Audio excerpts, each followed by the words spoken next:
25 मई 2024 कानपुर के रोहतक में लोकसभा का चुनाव चल रहा था। लोग मतदान कर रहे थे। उसी के गांव जसिया में एक पुलिस वाले को कुछ ग्रामीण पकड़कर पीटना शुरू कर देते हैं। लगभग 15 से 16 ग्रामीण इस पुलिस वाले को पीट रहे थे। इस दृश्य को, इस नज़ारे को बहुत सारे लोग देख रहे थे।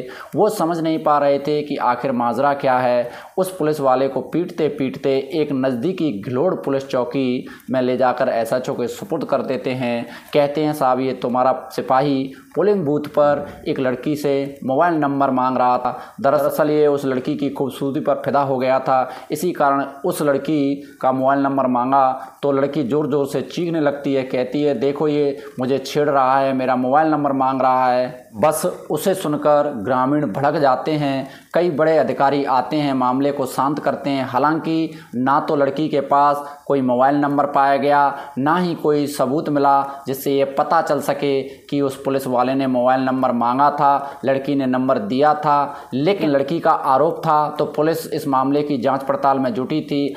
आज की कहानी उस पुलिस वाले की है, उस खाकी वर्दी की है। एक व्यक्ति को प्यार हो जाता है, वह पहले से ही शादीशुदा था, जबकि प्यार की शिकार दो लड़कियां हो जाती हैं। जब लोगों ने सुना इस कहानी को तो लोग हैरान हो गए। वर्दी रक्षा के लिए थी, वो ऐसा कैसे कर सकती है। आइए दोस्तों जानते हैं इस पूरे घटनाक्रम को इस वीडियो के माध्यम से। आपसे पहले एक रिक्वेस्ट की वीडियो को लाइक कर लेना और चैनल को सब्सक्राइब कर देना, जिससे मेरा हौसला बढ़ता रहे। नमस्कार, स्वागत है सच्ची घटनाओं पर आधारित क्राइम स्टोरी के इस नए एपिसोड में। ये सच्ची घटना सुनाने जा रहा हूँ। उत्तर प्रदेश राज्य में एक ज़िला लगता है कानपुर के थाना बिदुर क्षेत्र की ये घटना है। इसमें एक लड़की अपनी फेसबुक अकाउंट चेक कर रही थी और उसके चेक करते करते उसके टाइमलाइन पे एक फ्रेंड रिक्वेस्ट आती है और फ्रेंड रिक्वेस्ट जब वो उसको देखती है, उस अकाउंट को चेक करती है तो उस लड़का जो था उस पर वो हैंडसम लगा था। वो फ्रेंड रिक्वेस्ट, वो फेसबुक अकाउंट लड़की को अट्रैक्टिव कर रहा था। बस लड़की इस फ्रेंड रिक्वेस्ट को एक्सेप्ट कर लेती है। धीरे धीरे इनके बीच में बातचीतों का दौर शुरू होता है और चैट के थ्रू इनके बीच में बातचीत शुरू होती है। कुछ दिन बातचीत चलती है। उसके बाद जब लड़का कहता है कि लड़का अपने बारे में बताता है, लड़की अपने बारे में बताती है। लड़की कहती है कि मेरा एक भाई और हम 2 बहनें हैं और माताजी हैं, हमारी माँ हैं, जो कि पिताजी की हमारे की डेथ हो चुकी है, वो इस दुनिया में नहीं है। सारी जिम्मेदारी घर की मेरे ऊपर ही है। उसके बाद लड़का कहता है कि मैं सब इंस्पेक्टर हूँ और इस समय मैं कानपुर में ही हरवंश महल थाना क्षेत्र के अंतर्गत एक इलाका लगता है लोकमान महल तिलाना कमरे, वहाँ पर मैं पदस्थ हूँ। दोस्तों एक दिन जब ये लड़का बताता है, लड़की एकदम से अचानक सहम जाती है, क्योंकि लड़की भी आखिर कानपुर की ही रहने वाली होती है। इनके बीच में बातचीत होती है शुरू और चैट होती है, बात होती है। लड़का इनवाइट करता है अपने कमरे पर। लड़की जब उसके कमरे पर जाती है तो वहाँ बहुत सारी बातें होती हैं, एक दूसरे से मिलते हैं और लड़का ये देख करके लड़की को और फिजिकल रिलेशनशिप बनाने के लिए बोलता है, शारीरिक संबंध बनाने के लिए बोलता है। लड़की इससे मना कर देती है कि मैं ऐसा नहीं कर सकती क्योंकि मेरे ऊपर घर की बहुत सारी जिम्मेदारियां हैं। लेकिन लड़का कहता है कि हम दोनों ही बालिग हैं और इसमें हर्ज भी क्या है, हम दोनों शादी कर लेंगे। जब लड़का शादी का झांसा देता है तो लड़की मना नहीं कर पाती, लड़की राज़ी हो जाती है और उनके बाद उनके अंदर एक बार नहीं लगभग 10 महीने तक शारीरिक संबंध बनते हैं। दोस्तों जब शारीरिक संबंध बनते हैं, का नाम सचिन कुमार मोरल होता है, लड़का मेरठ का रहने वाला होता है।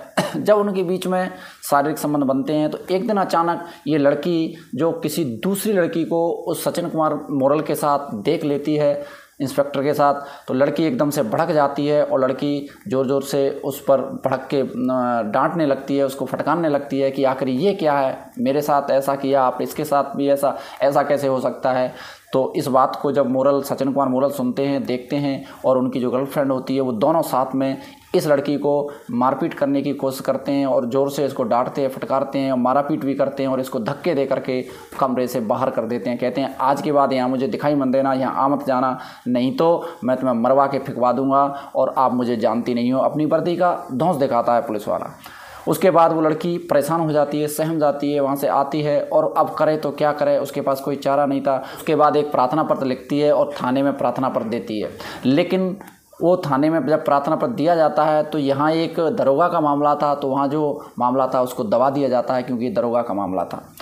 अब लड़की फिर परेशान हो जाती है।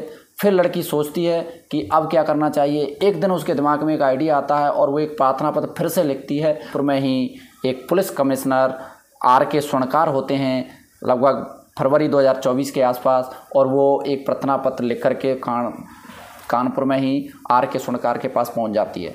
वहाँ उनको बताती है, उनसे कहती है कि सर मेरे साथ ऐसा ऐसा हुआ है, मेरे साथ ज़्यादती हुई है, मेरे साथ एक कांस्टेबल हैं, एक पुलिस वाले हैं, उन्होंने मेरे साथ 10 महीने तक मेरे साथ रेप किया है, मुझे पहले शादी का झांसा दिया, मेरी दोस्ती होती है उनसे और उसके बाद मेरे साथ 10 साल तक रेप करते हैं, उसके बाद मुझे जो है छोड़ देते हैं, मेरे साथ ज़्यादती करते हैं, मेरी मारपीट करते हैं और मुझे वहाँ से भगा देते हैं और वो दूसरी लड़की के चक्कर में पड़ जाते हैं। जब इस बात को पुलिस कमिश्नर सुनते हैं तो पुलिस कमिश्नर एकदम से परेशान होते हैं, कहते हैं कि ऐसा पुलिस वाला आखिरकार कैसे कर सकता है, और वो तुरंत जांच के आदेश देते हैं और कहते हैं कि जल्द से जल्द FIR करके इस मामले की जांच करके और इसकी जो है मुझे सूचना दी जाए। अब उस थाने में वो जो दरोगा होते हैं वो पहले ही पहुंच जाते हैं और अपनी पावर का इस्तेमाल करके जो भी उनका रहा होगा उस तरीके से उस मामले को वहीं दबा देते हैं। लेकिन कुछ दिन बाद पता चलता है कि वो जो R.K. स्वर्णकार है उनका ट्रांसफ़र ऑर्डर आ जाता है और वहाँ से चले जाते हैं। अब लड़की फिर से परेशान होती है और एक दूसरे पुलिस कमिश्नर आते हैं अखिलेश कुमार। लड़की कुछ हिम्मत जुटाती है और फिर से पहुँच जाती है ये अखिलेश कुमार के पास जो पुलिस कमिश्नर होते हैं। उनसे कहती है कि सर मेरी पहले दोस्ती हुई थी फेसबुक के माध्यम से और उसके बाद हमारी नज़दीकियाँ बढ़ी और उसके बाद हमारा 10 महीने तक फिजिकल रिलेशनशिप रहे, हमारे संबंध रहे, और उसके बाद उनकी ज़िंदगी में एक दूसरी लड़की आ जाती है और मुझे वो मारपीट करके धक्का दे करके निकाल देते हैं। मेरा 10 महीने तक उन्होंने शारीरिक शोषण किया है।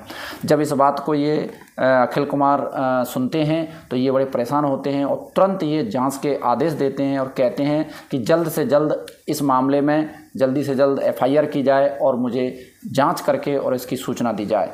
जब इस बात की पता उस पुलिस वाले को पता चलता है तो वो पुलिस वाला तुरंत पहुंच जाता है और इस मामले को अपनी वर्दी के पावर से, अपनी ताकत से दबा देता है।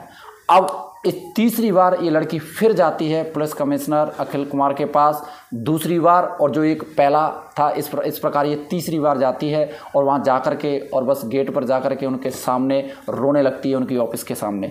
जब वो देखते हैं इसको तो वो समझ जाते हैं तुरंत कि इस लड़की ने तो कुछ दिन पहले प्रार्थना पत्र दिया था। वो कहते हैं कि क्या बात है, आप क्यों परेशान हो रही हो? तो वो सारी बात फिर से बताती है कि सर कोई एक्शन नहीं लिया गया और मेरे साथ ज़्यादती हुई है, मेरे साथ 10 महीने तक लगातार मेरे साथ शारीरिक शोषण किया गया है और इस तरीके से मुझे मारपीट करके निकाल दिया है।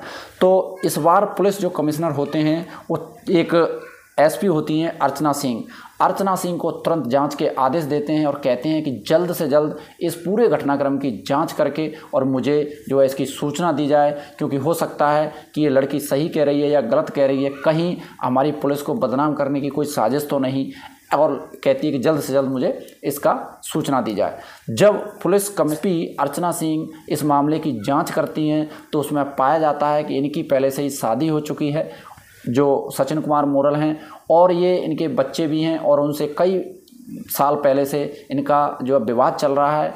और इधर एक लड़की और है जो इनके साथ संबंध रिलेशनशिप में है और ये तीसरी लड़की, यानी 2 लड़कियों से इनका संबंध चल रहा है और इनकी शादीशुदा पत्नी से इनका विवाद चल रहा है। ये सूचना जब ये अखिलेश कुमार पुलिस कमिश्नर को देती हैं तो पुलिस कमिश्नर तुरंत इनके FIR के आदेश दे देते हैं और लगभग 22 मई 2024 को ये सूचना दी जाती है और 23-24 मई को इनकी FIR हो जाती है। जैसे ही इनकी FIR होके और पेपर में निकलती है सूचना तो ये अंडरग्राउंड हो जाते हैं। दोस्तों अभी तक तुरंत ये अंडरग्राउंड होते हैं। अब उस समय चुनाव का माहौल था।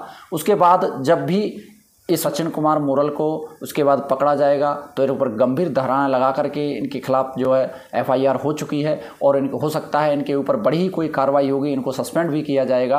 फिलहाल आचार संहिता है, बड़े अधिकारी ही इनके ऊपर कोई कार्रवाई कर सकते हैं।